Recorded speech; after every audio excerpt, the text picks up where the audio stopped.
What areas can I treat with Botox? I have a poster about that right here. So basically, there's 3 areas that are approved by the FDA, with the addition of a fourth that is in the neck. These are showing the original areas that were typically treated by Botox.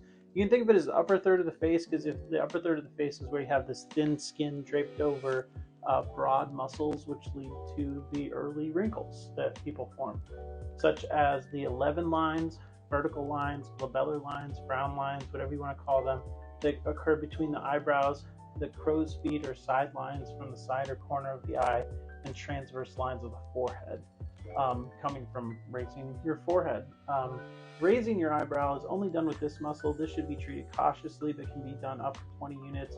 Most people form these lines last, but is often used preventatively on the sidelines or crow's feet, up to 24 units, 12 per side, and then 20 units is typically put in the glabella. This is the first area that most people get treated, and it is the last area that people complain about getting treated too much, in my experience. So basically, you can be liberal about the glabellar area. If you treat the sides, it elevates or refreshes the appearance. They call it the Botox refresh look, where your eye looks more open.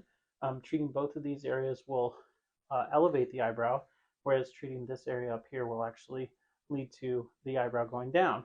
So you just don't want to treat this one in isolation, because most people don't want your eyebrows to go down. So those are the 3 most common areas, but Botox is used off-label all the time for the depressor muscles here, for the lip flip around the mouth. In other areas, like I mentioned, the platysma, if you have banding in your neck, that can be treated.